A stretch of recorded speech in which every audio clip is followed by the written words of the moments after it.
Hey everybody, and welcome back to the channel. So today's video is a bit niche, but this is one of the coolest new things that I've found lately. Have you ever been working on a project where you have real audio recorded by instruments that you want to blend in with some of the scoring you're doing in Dorico? So in the case of like a film score where you want to be able to see the film and you want to be able to see the things you've done, hearing all of the plugins in your DAW, but you want to also kind of test out your string arrangements you might be doing in Dorico. But here is a way that you can actually do that very thing using a specialized plugin I recently found. So the plugin is called TXL Timecode, and it's made by the company TXL. Now, this is not a free program, unfortunately, but what this is a way of actually being able to trigger playback in another application using MIDI timecode as a trigger. Now, if you've not worked with timecode before, what timecode is it comes from the world of video, where a audio file or a video file has really nothing to do with a mathematical thing other than simply it's X many minutes and seconds long. But because video is recorded in frames per second, that means that we had to kind of put a very specialized math formula on it so that it would be in sync with any other source, like, say, external audio. And so audio is also recorded using timecode, which allows it to be synced to video.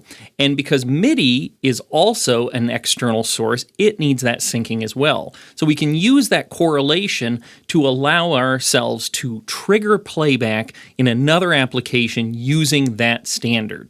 Now, like I said, it is not a free plugin, but it's relatively inexpensive at about 39 euros, depending on where you are and your conversion rate in your currency. But the other thing is that there is a full demo, so you can actually give it a shot before you purchase it to see if it does what you want it to do. So let me dive in and show you how this works. So to begin with, you can see that I have this Dorico project up where I'm creating some string and orchestral backgrounds for a song I'm intending to record soon. I really like using notation software when I'm doing things like this. I have a hard time like playing it into the DAW because I'm a real visual person when it comes to music, and I like to see the notation because I am a good score reader from years of professional conducting experience. But the problem is I could go ahead and I could take all this audio playback and just listen to it in Dorico and hope for the best, but as you can hear, it's a little bit static.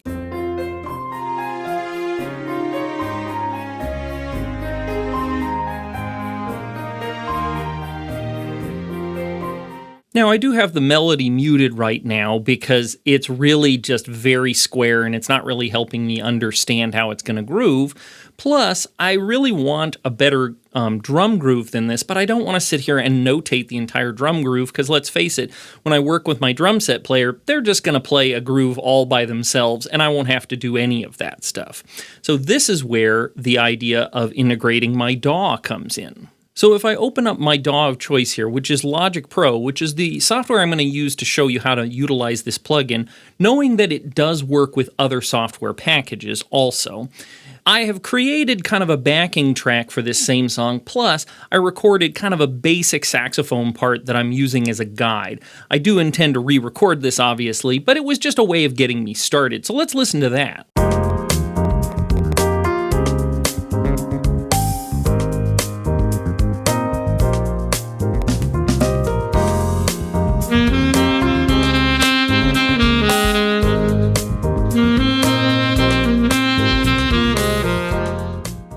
Now you can see that I have a ton of plugins going on. I'm using sophisticated parts of Logic, like for example, the automatic session players as they call them, which are basically, they invent drum grooves and loops that you can customize. So you can see if I click on this modern drummer here and then I go into the editor, you can see I have all these different options on how I can customize the sound. I can change what part of the drum set they're using, whether they're using ride cymbal, hi-hat, and also how they're going to approach playing the music. And the same is true for my session bass player as well as my session piano player.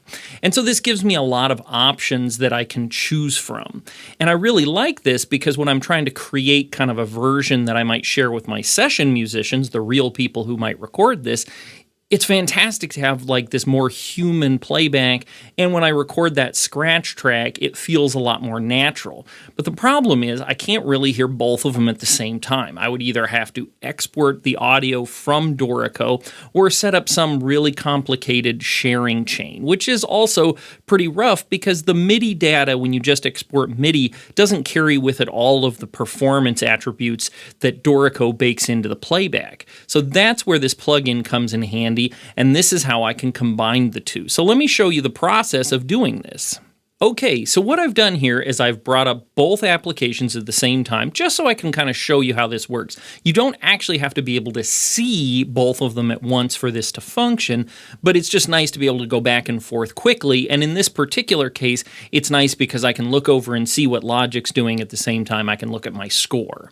So I'm going to start by customizing the setup in Logic to prepare it for receiving the signal from the plugin. So what I'm going to do here is I'm going to go into Logic and I'm going to start by going into my project settings.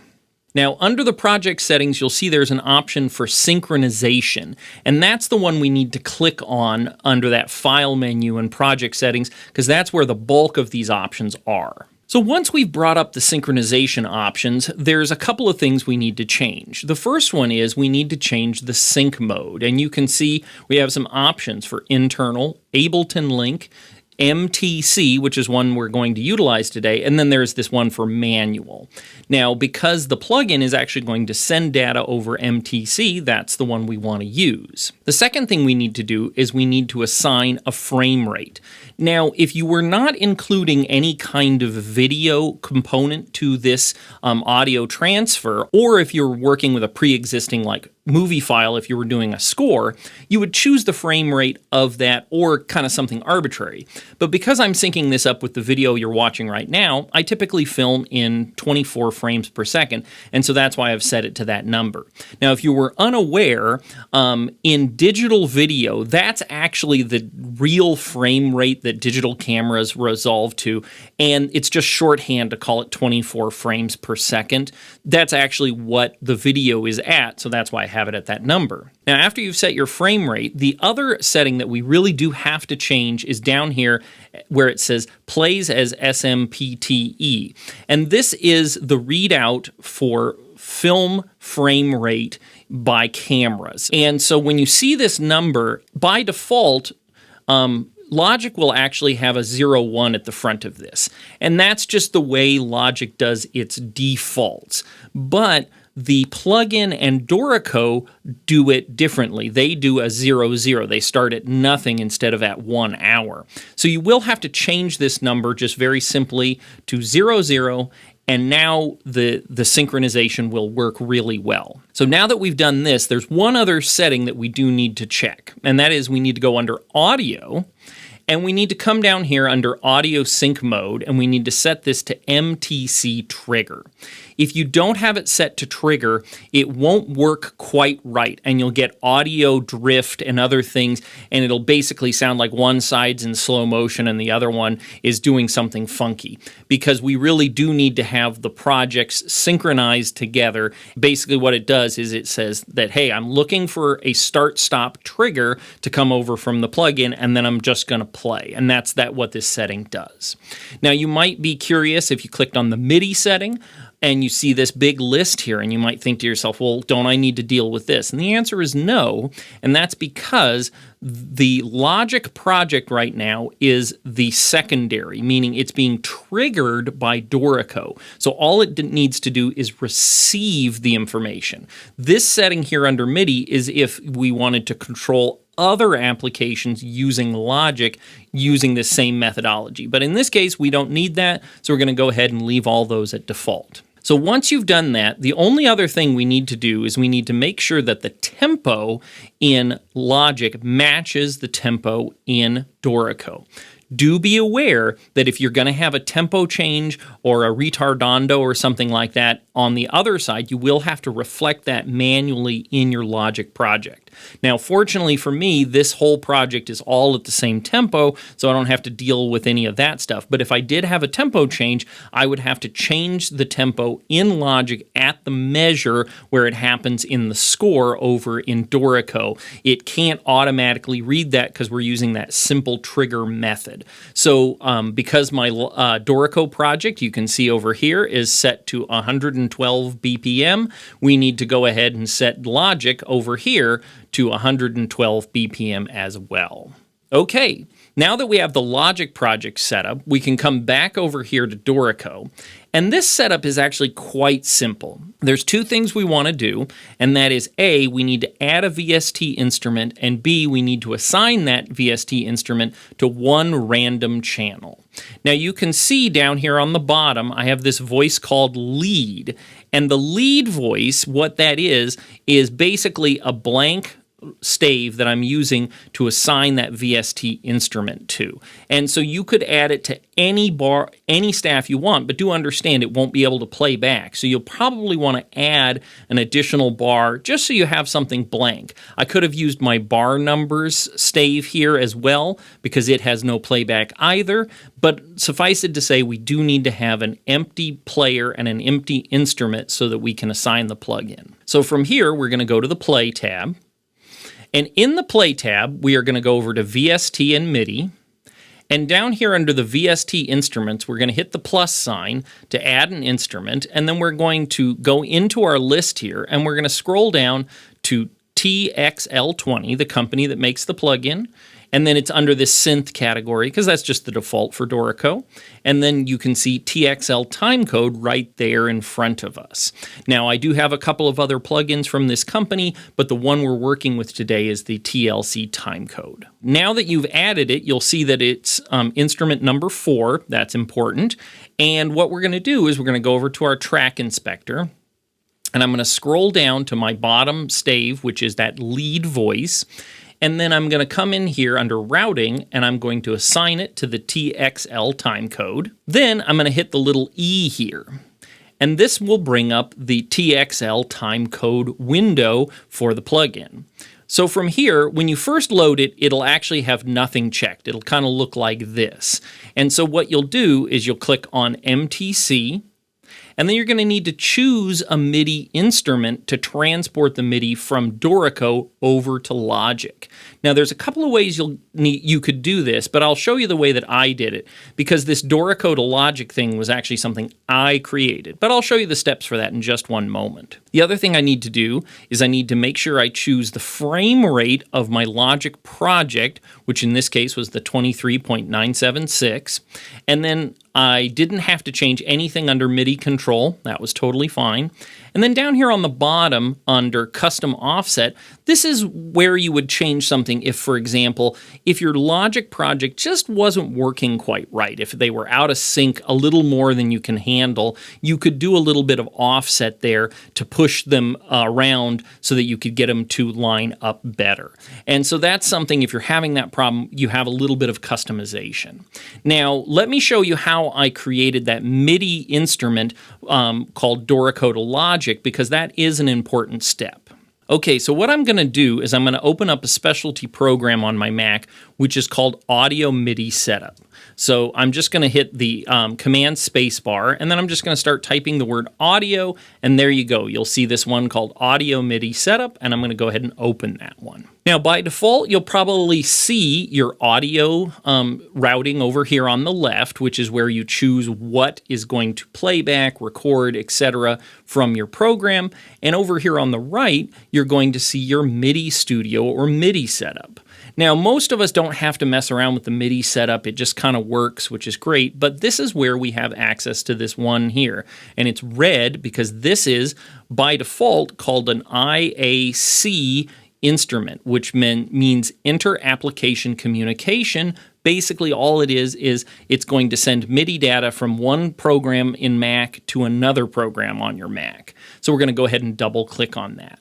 When you double click on it, you can see that you have a device name. Now, by default, it is called IAC, and you could change it like I did just so that I recognize it really quickly for what it is, or you could leave it all by itself. And then you need to go down here to the plus sign, and you need to add a new port. Now, do note that that process of adding a port sometimes takes a little bit of time, so don't get impatient and click too many times because you might find you added 5 or 6 of them. And then I just renamed the port Dorico to Logic just so that my brain could handle what's going on here. And then you need to make sure you click Device is Online so that it's active, hit Apply, and then you can close this program and all the windows and go back to your project. Now, when I first started messing around with this, I was having a little bit of trouble getting it to work. So a couple of hints if you're having trouble. One, before you start, install the plugin on your computer and then restart the whole system. Make sure all the applications are closed so that everything has time to go in and load. The second thing is you may want to actually take that step I just showed you about making the IAC MIDI instrument and do that before you open either Logic or Dorico so that, again, it will load properly so we can see it.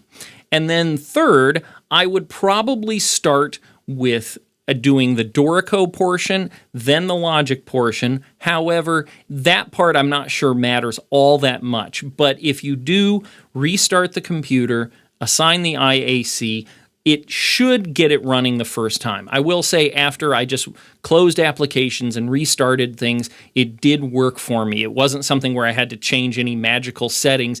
I just really did need to restart everything so that everything could see all of my different applications, MIDI devices, and communicate properly. So one of the ways you're going to know that this is set up is if I leave open the MIDI instrument, you'll see that it starts clicking along in the timecode during playback. And that's just an indication that the plugin is working properly. You'll also see on the Logic side how my playback cursor here has turned blue. If I was to go in and turn off sync mode, you'll see normally the cursor is actually white, meaning it's not looking for MIDI sync. But if I turn that back on, you'll see it has turned blue. And that's important because in the blue mode, that means it's waiting for a trigger signal from another application. So now all I have to do is on the Dorico side, I need to come back over and I'm going to go ahead and go to the beginning of my project and I'm just going to play. And you'll notice that it's going to start playback on both the Dorico side and the Logic side. Plus, it's going to move the playhead in Logic to wherever the playback started in Dorico.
right, and you see that the playback is actually really pretty darn in sync. And the two, because they're controlled together, they really are in lockstep. And because they're using timecode is very literal. And so when you're at 10000, for example, you're at 1000 on the other program. And so it actually works really well. There's two things that can drive this a little bit out of sync. One, if you do have a slower computer, it may not be able to keep up with the number of plugins that you have on your Logic side while rendering audio on the Dorico side. So do be aware of that. One way you could reduce the load is to deactivate a few plugins on the Logic side or use some simpler plugins. But you'll see on the Logic side, I don't have nothing going on. I have quite a few plugins. Now, these are not the biggest intense plugins that I own, but these ones like the Chroma Reverb, that uses up a fair amount of resources. So I'm not taking it too easy, but I do have an M4 Max processor in my MacBook, so that helps quite a bit. The other thing that I am doing is I'm using a relatively light software instrument in Dorico. Note Performer, which actually sounds really good in this particular instance, this is where it shines. This is not the biggest one I could use. It doesn't take gigs and gigs and gigs to load up. It's relatively processor light. So this is actually going to bode well in our favor.